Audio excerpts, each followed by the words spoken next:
a 4, artigo 180 caput. O delegado pode arbitrar e deve arbitrar a fiança? Deve arbitrar a fiança. Qual o valor da fiança? De 10 a 100 salário mínimo. O juízo pode ser de 20 a 200 salários mínimos. Então, o que aconteceu com essa mudança em 2010? Então, hoje, se o sujeito comete um crime de furto, ele é primário, foi lá na sua casa, sem você perceber, ele adentrou lá e furtou um objeto lá. Foi preso em flagrante. Vai na delegacia. O delegado vai determinar a lavratura do auto de prisão em flagrante, ou os policiais, ou você mesmo, se você conseguir, seus vizinhos conseguiu levar até a delegacia, vocês serão os condutores, serão ouvidos. Por último, o preso será ouvido. E aí o delegado vai fazer o quê? Arbitrar a fiança. O sujeito vai sair lá da cadeia junto com você, num crime cuja pena máxima não ultrapassa 4 anos.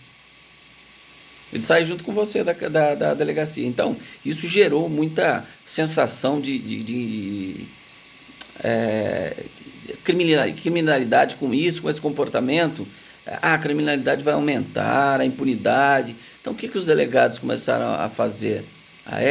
Perguntava para você trabalha, quanto você ganha? Eu ganho R$1.500 por mês. Então tá bom. Vou arbitrar uma fiança aqui, 50 salários mínimos. R$50 mil, vamos exemplificar. A mesma coisa que ele está dizendo. Não estou arbitrando fiança. Não estou arbitrando. Por quê? Ele sabe que o sujeito não terá condição de pagar e vai sair preso de lá. E vai para a cadeia.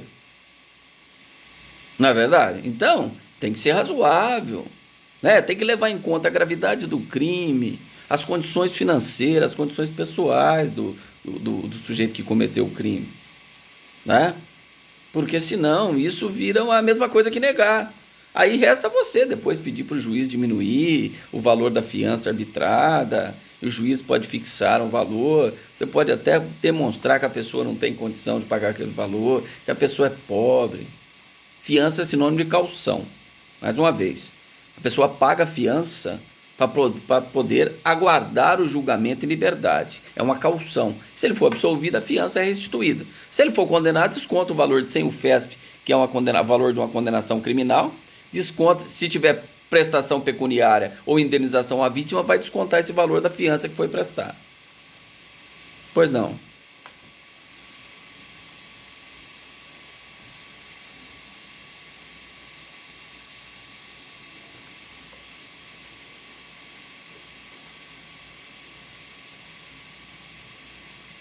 Sim, mas aí, não, o delegado não, você pode até tentar convencer o delegado.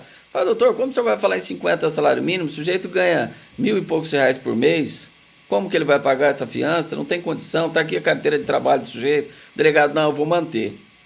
Resta a alternativa o quê? Você fazer uma petição de arbitramento de fiança lá na audiência de custódia ou na própria audiência de custódia, que nós vamos falar na sequência, você vai levar documentos que comprovem que realmente ele não tem condição de pagar essa fiança.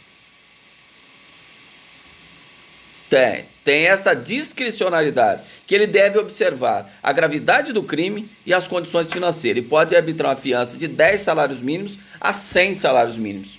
Nos crimes cuja pena não ultrapassa, a pena máxima, não ultrapassar 4 anos. Tá certo? E o juiz, nos crimes também, independente dos crimes de 4 anos, mas a fiança é de 20 a 100 salários mínimos. O juiz... O que acontece? Chegando lá no juiz, se você provar, o juiz vai fixar 20 salário mínimo. 20 salário mínimo, vamos imaginar 20 mil. Pessoa que ganha um salário mínimo, como é que ele vai pagar 20 mil? É a mesma coisa que na lei negar a possibilidade. Então o juiz pode conceder uma liberdade provisória nos termos do artigo 310 do Código de Processo Penal, com ou sem fiança. O delegado arbitrou em 20 salário mínimo, né? Ou 10 salário mínimo, R$10.000. O juiz chega lá, na audiência de custódia, você prova para ele, olha, o sujeito não tem nada. Vou conceder então a liberdade provisória para ele, sem fiança, mas aí eu vou aplicar o 327, 328, ou aplicar a medida cautelar que ele tem que vir comunicar aqui, justificar suas atividades aqui, todo mês aqui no fórum. Isso substituirá a fiança. Porque senão, é a mesma coisa da lei negar. 10 salários mínimos, quem vai ter 10 salários mínimos? Se não tiver, Ah, por esse motivo eu não concedo? Não, peraí, então concede a liberdade provisória sem fiança, se estiver ausente os requisitos da prisão preventiva. Mas nós vamos chegar lá no decorrer. Nós estamos indo aí aos poucos, no decorrer do estudo. Tá bom? Nós vamos... Bom, então vocês entenderam essa questão da fiança, do arbitramento da fiança, o delegado vai fazer, se o sujeito paga, ele é liberado lá. Se não, ele é enviado ao cárcere. E aí várias formas de fiança, né? Você pode dar pedras preciosas, dinheiro, hipoteca de casa, carro, você pode oferecer joias, mediante avaliação. Lógico, você não vai conseguir isso no dia, né? Chega lá na delegacia, esse relógio de ouro aqui eu vou dar ele fiança. Quem que vai avaliar esse relógio de ouro? Não, depois você pode falar no juiz, você pega uma avaliação de 3 particulares e fala, ó, o senhor arbitrou aqui em 50 mil reais, esse relógio aqui vale 100 mil, ó, tem 3 avaliação dele aqui, ó. Ah, então tá bom, então eu vou aceitar esse relógio como garantia. E a gente faz isso.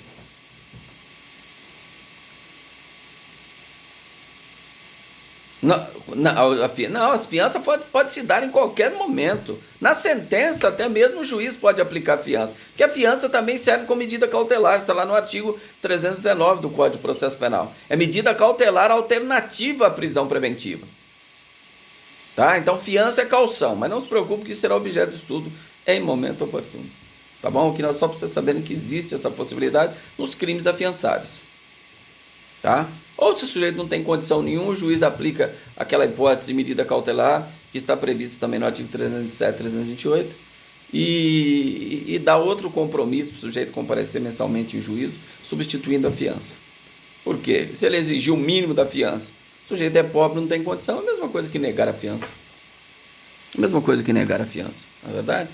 Então vamos lá. Então, tomadas essas providências, se o sujeito está com um advogado constituído, eu estou acompanhando o preso na lavratura do auto de prisão em flagrante. Prestem atenção. Eu tenho direito a uma cópia de tudo que foi produzido lá? Tenho. O advogado tem que saber isso. Por quê? Se ele falar que não tem advogado, obrigatoriamente a lei diz que tem que mandar uma cópia do auto de flagrante integral para a Defensoria Pública. Para que a Defensoria Pública possa exercer a defesa dele na audiência de custódia, já começar a exercer a defesa dele na audiência de custódia. Se ele tem advogado particular, você está acompanhando o flagrante, você já pega uma cópia integral do flagrante. Por quê? Para você já ir trabalhando na sua argumentação que você vai utilizar lá na audiência de custódia. Tudo que foi produzido. Uma cópia ele deve mandar para o Ministério Público. Isso é novo também, não tinha essa obrigação legal. Tem que mandar uma cópia do flagrante para o Ministério Público. E uma cópia do flagrante para o juiz competente. Tá? Então, se isso ocorre, por exemplo, essa prisão em flagrante, numa sexta-feira depois do expediente, ou até mesmo no horário do expediente, 5 horas da tarde, não vai dar tempo de terminar esse auto de prisão em flagrante antes das 19 horas. Então, o que vai fazer? Vai fazer o flagrante, tá? E até 24 horas depois, ou seja, no sábado, vai ser comunicado o juiz de plantão sobre aquela prisão. Vai enviar para o fórum, o delegado vai mandar para o fórum uma cópia do auto de prisão em flagrante, com toda essa documentação. Tudo isso é um ato formal. Vai mandar para o juiz que está no plantão. E uma cópia também, ele vai mandar para o delegado que tem atribuição para investigar. Né? Vamos imaginar que o crime ocorreu lá na Zona Norte, lá no Quintino. Foi preso em flagrante, sexta-feira à noite. Comunicou o juiz no sábado. Quando for na segunda-feira, a própria central de flagrantes vai mandar uma cópia para onde? Para o 5º Distrito Policial. Porque a Zona Norte lá é a área do 5º Distrito. Então vai mandar uma cópia daquele auto de prisão em flagrante lá para o 5º Distrito Policial, que vai proceder à investigação. Se o sujeito está preso, deve concluir no prazo de 10 dias, regra geral do artigo 10º do Código de Processo Penal, que nós vamos estudar depois, essa parte de finalização do inquérito. Tá? E uma cópia para o juiz competente. Aqui que nós vamos começar a falar do juiz competente, que é o artigo 310 do Código de Processo Penal. Esse artigo é novo, né? Que é esse artigo 310? E agora, com as audiências de custódia, no prazo de até 24 horas, será realizada uma audiência de custódia. Essa audiência de custódia foi por resolução inicialmente, né, pelo Conselho Nacional de Justiça, que se aderiu aos tratados de direito internacional que o Brasil é signatário, que já tinha essa previsão legal, que o preso tinha que ser apresentado imediatamente à autoridade judiciária competente. Por quê? A Constituição diz no artigo 5º que a prisão ilegal deve ser imediatamente relaxada pela autoridade judiciária competente. Por esse motivo, então, e já se adequando aos tratados de direito internacional que o Brasil é signatário, criaram então as audiências de custódia, onde o juiz irá verificar, primeiro, a legalidade da prisão. Ele não vai discutir o mérito, o sujeito é culpado ou inocente, ele vai ver a legalidade da prisão, se houve algum abuso, se houve arbitrariedade na prisão, se eventualmente o fato é típico ou não é típico, ele pode entrar, porque de repente existe uma história ali descancaradamente que o fato é atípico, então o juiz vai ter que analisar isso nessa audiência de custódia.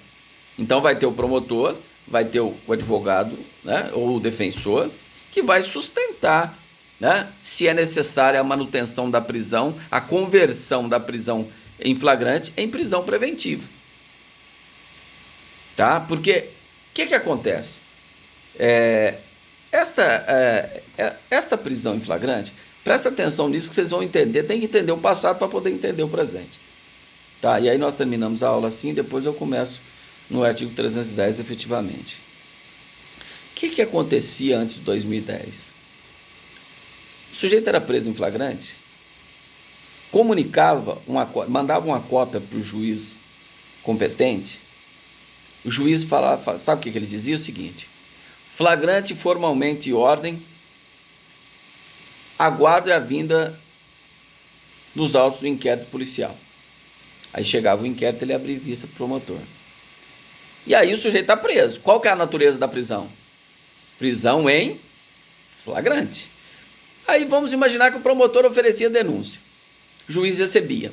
Passou 1 mês, 2 meses, 3 meses, 4 meses. O sujeito está preso. Qual que era o título da prisão? Prisão em flagrante. Passou 6 meses, 7 meses, ouvindo testemunhas, 8 meses, 9 meses, 10 meses. O sujeito está preso. Qual que é o título da prisão? Prisão em flagrante. Hoje não existe mais isso.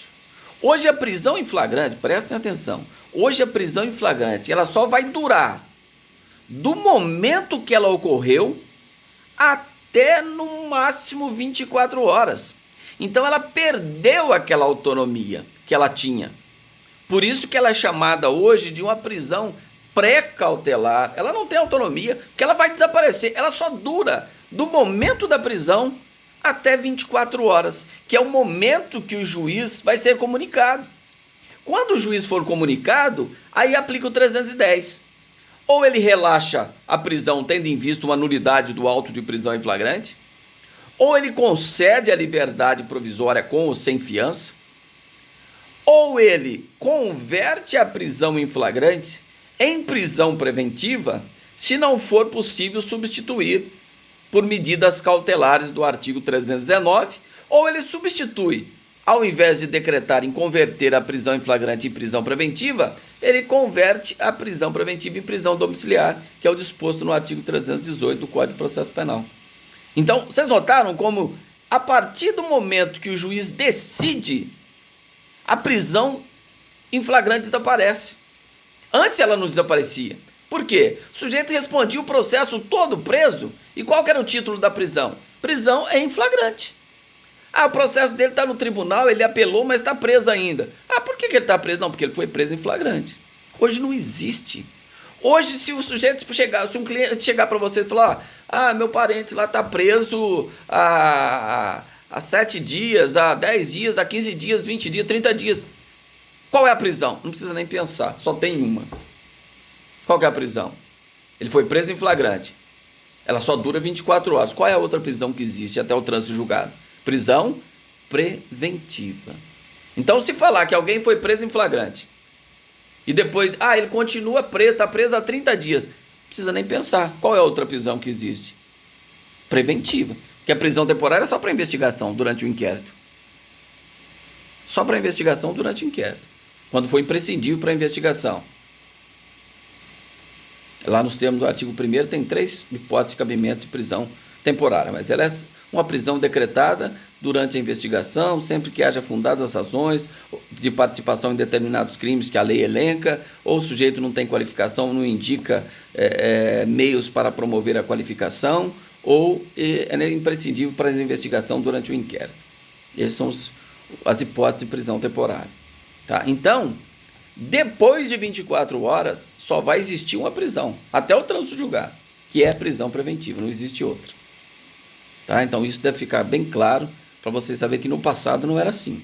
De 2010 para cá, que as coisas mudaram em relação à prisão. Então, quem está estudando aí para algum livro que ganhou aqui da biblioteca, se for antes de 2010, esquece que está totalmente em desacordo daquilo que nós estamos falando agora. Tudo bem, pessoal? Tá bom por hoje? Desculpa, eu estou olhando para um lado só aqui, porque eu estou gravando essa aula também no celular, né? E como está tendo algum problema aqui de gravação do Teams aqui, eu estou gravando essas aulas via celular também. Então, às vezes eu falo aqui olhando para a câmera do celular e não do computador. Tá bom? Então, alguém tem alguma pergunta para a gente finalizar a aula? Ou, se caso achar necessário, pode fazer a pergunta durante o estudo e na próxima aula, já antes de iniciar a aula, já solta a pergunta aí que a gente tira a dúvida. Tudo bem, pessoal? Podemos encerrar então?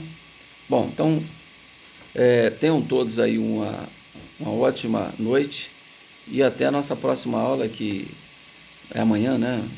Ontem eu entrei achando que tinha aula, então nossa aula é amanhã e nós continuamos a matéria. Vamos ver se a gente termina essa parte do flagrante e providências após a lavratura do auto de prisão em flagrante, tá bom? Tenham todos então uma ótima noite e até amanhã, se Deus quiser.